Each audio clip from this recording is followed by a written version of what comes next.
La dynastie des Tang est très ancienne. Seules les antiquités des musées nous permettent de nous replonger dans la vie d'autrefois.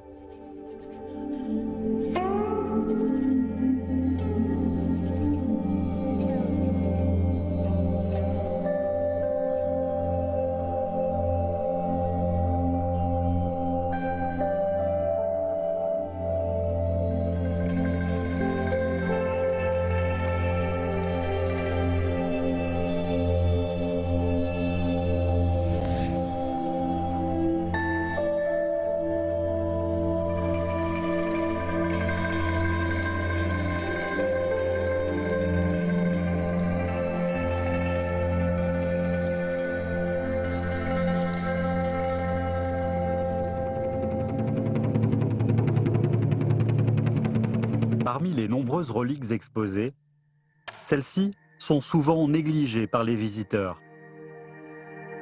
Ce modèle, en céramique Sansai, a été déterré dans le village Zhongpu de la province du Shanxi. Sa structure se distingue entre l'avant et l'arrière-cour. Les initiés savent que celui-ci va de pair avec une autre relique rarement exposée.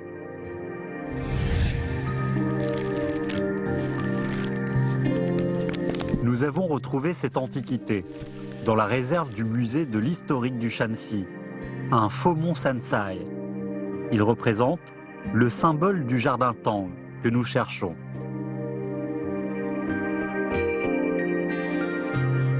C'est un des premiers modèles de jardin chinois qui représente la configuration typique des jardins de l'époque. La maison est à l'avant et le jardin à l'arrière. Le faux mont du jardin Tang n'est plus fait en terre, mais en pierre. Au pied de la montagne, il y a un bassin, et dans la montagne se trouvent des oiseaux et des arbres. Cette configuration typique est née durant la dynastie des Tang.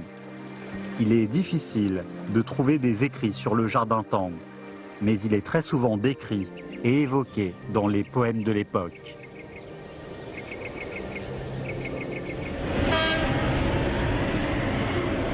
On peut voir beaucoup de ces poèmes sur les affiches de cette rue de la ville antique de Xi'an. Dans les poèmes des Tang, plus de 500 poèmes font référence à cet endroit.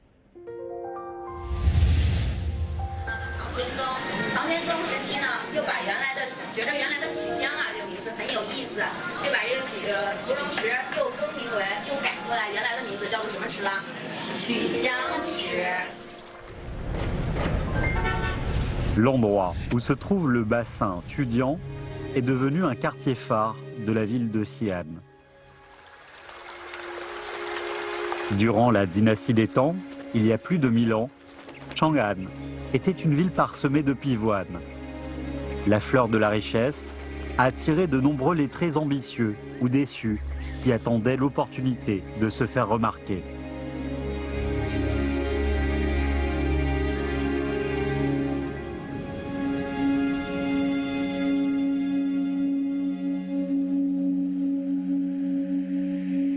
Wang Wei est l'un des plus célèbres poètes de la dynastie des Tang. Il avait tout juste 20 ans, l'année de son arrivée au bassin Tudian pour prendre son poste. Mais il fut rapidement rétrogradé, sans deviner que ce n'était que le début des problèmes. L'événement qui a marqué le tournant de sa vie et de l'histoire de la Chine, c'est la révolte d'An Lushan.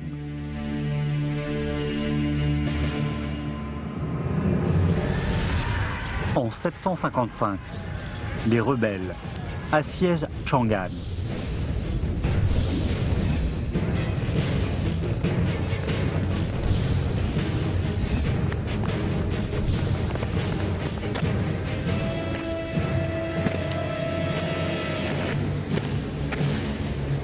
Wang Wei a été contraint de travailler pour eux. Durant la célébration, An Lushan a forcé les musiciens à jouer pour l'occasion. Le musicien, Lei Haixing, refusa en détruisant son instrument qui fut démembré. Wang Wei, révolté, rédigea le poème Les civils subissent le fléau de la guerre. Quand les officiers se présenteront-ils devant la cour de Sa Majesté?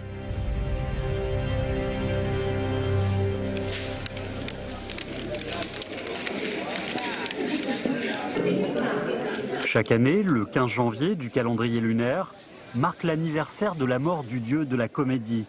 Toute la région sud-est du Fujian célèbre ce moment avec une grande cérémonie. Le dieu de la comédie est le musicien qui fut démembré de la dynastie des Tang.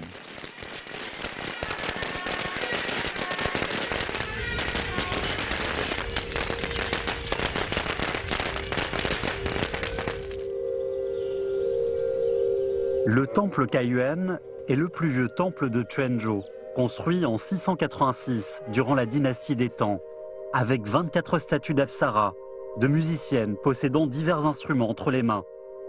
Elles sont établies sur les potences de la grande salle.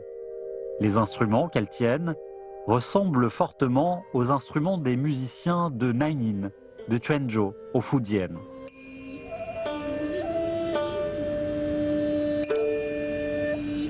Nanyin, aussi appelée Nanguan, est une musique qui a seulement survécu dans la région de la côte sud-est.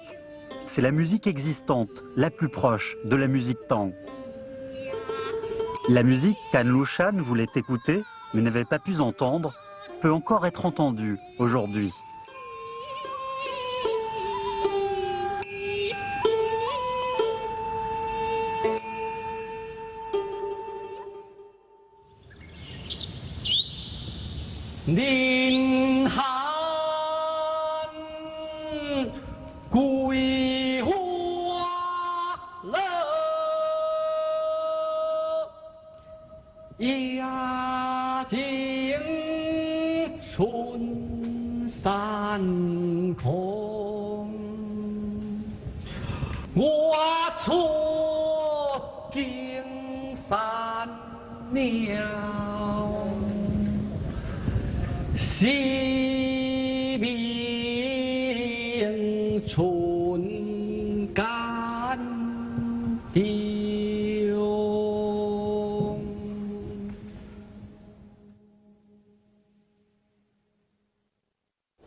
Wang Gangshan est architecte du jardin chinois à Quanzhou depuis des dizaines d'années.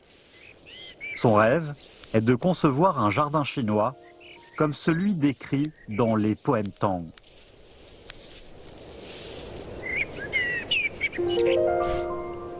Au 小时候，我们一家住在水头镇上一座很老旧的房子里面。我经常看家里小桌上的一个茶盘，茶盘中画着石头，还有泉水、松竹、明月，还写着“明月松间照，清泉石上流”。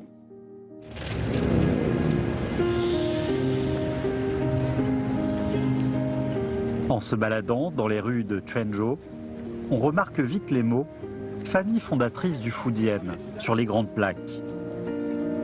En se renseignant, on comprend vite que les propriétaires portent le nom de famille Wang et sont forcément liés à la dynastie des Tang. Leurs ancêtres sont les 3 fondateurs du Fujian durant la dynastie des Tang. C'est le village d'origine de Wang Gangshan.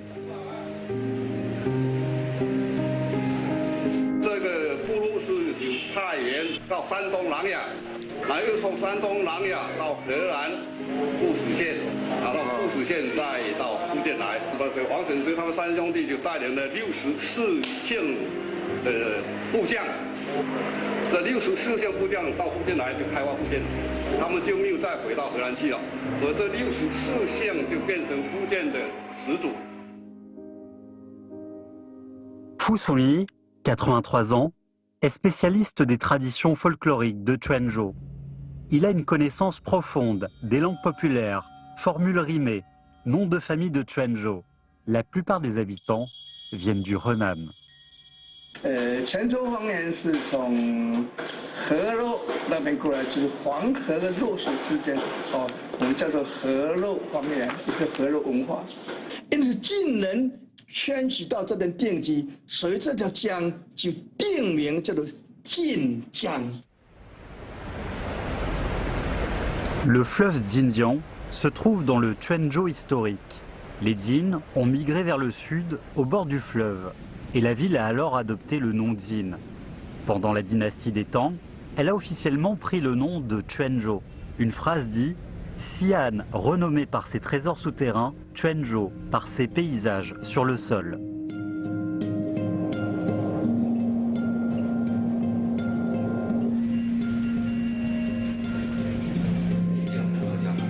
On peut encore ressentir l'héritage de la dynastie des Tang en observant les us et coutumes des populations de Quanzhou.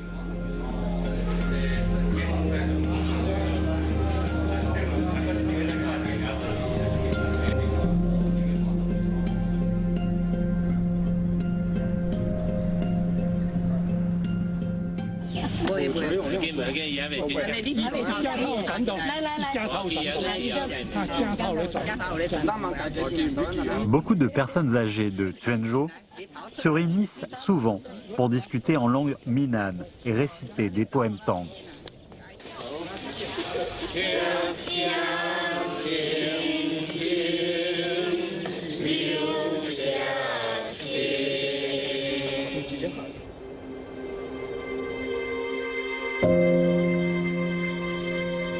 Après la défaite des rebelles, Wang Wei fut rétrogradé du fait de sa collaboration avec les rebelles. Rongé par la honte et les regrets, son inspiration déclina.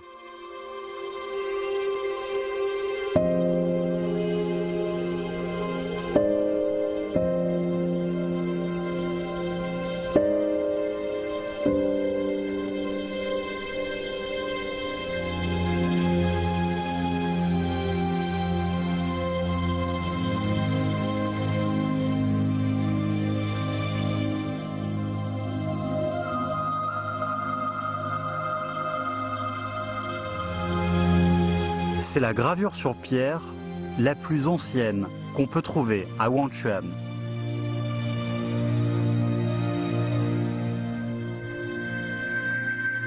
Le recueil de Wangchuan regroupe les 20 poèmes décrivant les 20 paysages de Wangchuan. Avec l'inspiration imaginative du poète, ces poèmes ont atteint un niveau artistique sans précédent.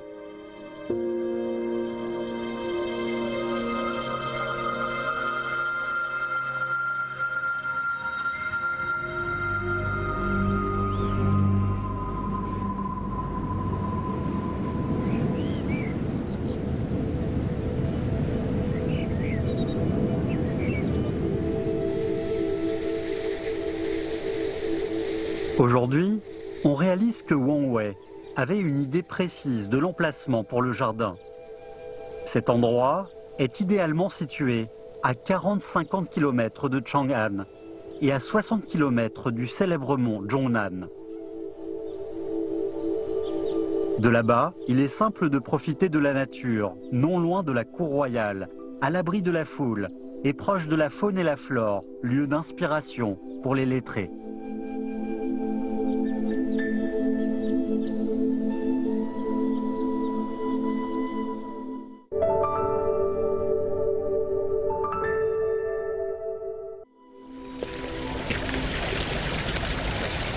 L'état d'esprit de Wang Wei, de désespoir contraint, est devenu un état d'esprit recherché par certaines personnes. Zhang Jianfeng habite à Xi'an. Il a fondé le magazine Wendao, qui a interviewé plus de 5000 personnes vivant sur le mont Zhongnan. Ces personnes retirées ont toutes été influencées par les poèmes ermites de Wang Wei et son état d'esprit du jardin chinois. 辋川图卷呢，是明朝的那个著名画家仇英绘制的。这辋川，反正我是觉得文人应该都很神往。我们探访了好多次，把这个就是名画里的辋川跟现实生活中的一一做了一个梳理跟注解。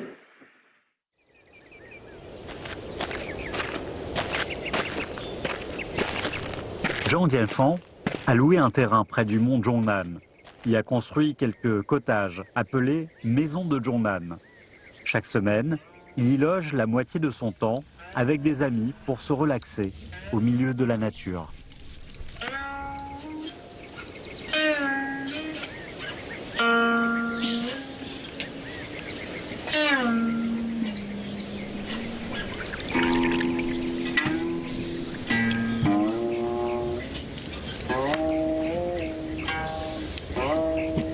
« 每天早晨鸟叫的时候就起床了，因为这个鸟啊，它能感受到自然的气。气最好的时候就是该动的时候，鸟动的时候也是人动的时候，因为人的动静要合于自然的动静。”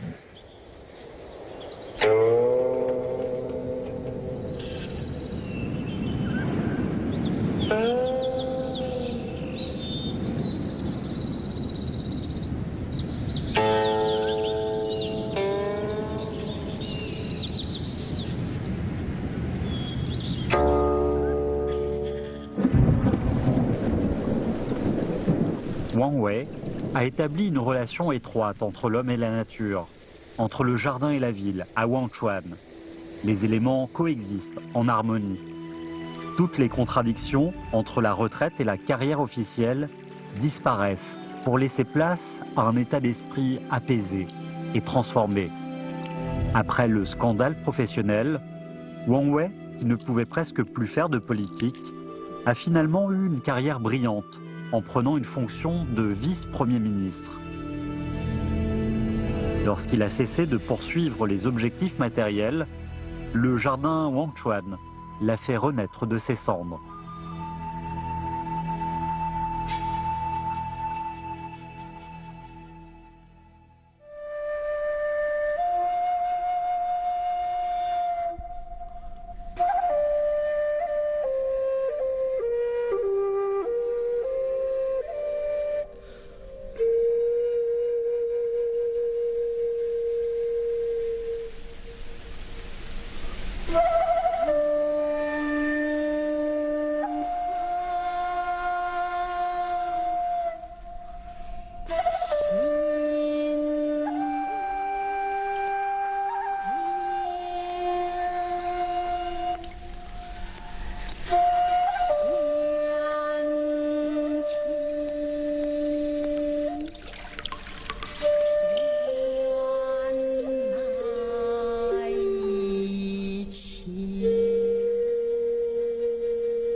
Le poème décrit 4 étapes de la perception à travers l'espace, la vue, l'ouïe et le toucher. Chaque étape emmène le lecteur dans l'état d'esprit du poète. Le jardin chinois devient le cadre de repos du poète qui décrit son état d'esprit à travers un paysage charmant et relaxant. La description imagée mise à part, il est aussi doué pour décrire toutes sortes de bruits de la nature, qui recréent un environnement hautement esthétique, rendant le poème vivant. Wang Wei est le premier à appliquer cette méthode descriptive au jardin chinois, qui a élevé le jardin chinois au stade d'art. Depuis, la beauté de l'inspiration des lettrés est devenue la priorité dans la conception du traditionnel jardin chinois.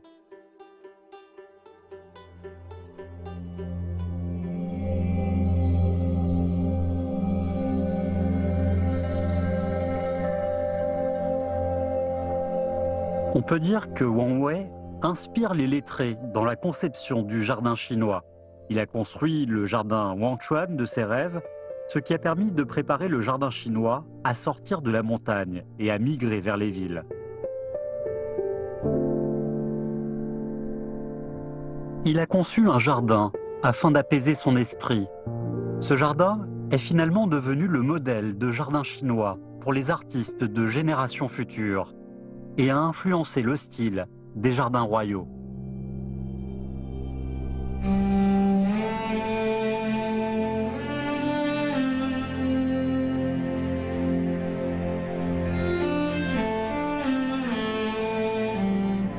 Depuis plusieurs millénaires, le Wangchuan dépeint par Wang Wei a séduit d'innombrables lettrés, moines, nobles et fortunés qui se sont déplacés pour partir sur les traces de Wang Wei et retrouver le rêve passé de Wangchuan.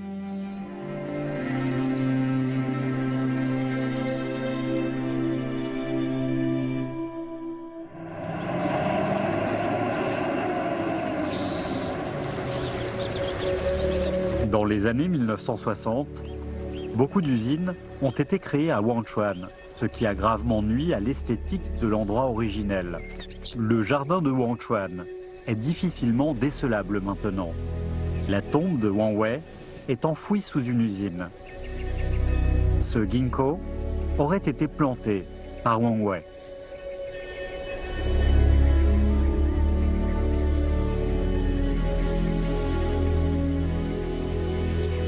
L'arbre a un diamètre de 1,9 m. Il est haut de 25 mètres. Ce ginkgo veille sur le lieu et témoigne des changements historiques.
Le jardin Wangchuan de Wang Wei n'existe plus, mais la description faite du jardin dans le poème a fait naître chez Wang Gangshang l'envie de recréer le lieu.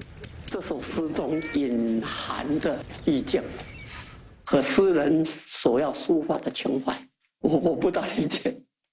但诗中所描述的优美景象，足以让我陶醉向往。Il est impossible de reproduire sur son terrain le jardin décrit par Wang Wei dans son poème. Il décide finalement d'en concevoir une version miniature. Dans les poèmes Tang existants, les descriptions du jardin chinois et du cadre naturel sont innombrables. Ceci s'explique parce que la construction des jardins et la balade dans les jardins étaient devenues à la mode. Le jardin des lettrés Tang a pris forme à partir de Wang Wei, et la zone entre Chang'an et le mont Zhongnan est devenue une zone culturelle qui réunit les lettrés.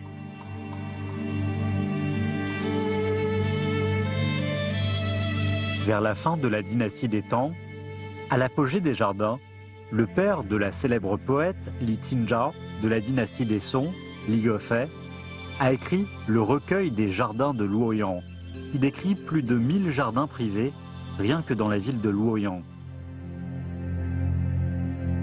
Le recueil dépeint un jardin nommé Dazese, qui décline au début de la dynastie des Song. Ce jardin, initialement appelé résidence de Lu Daofang à la dynastie des Tang, était connu à cause de son célèbre propriétaire, le poète Bai Jui.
Il ne déçoit pas sa réputation de démon poète.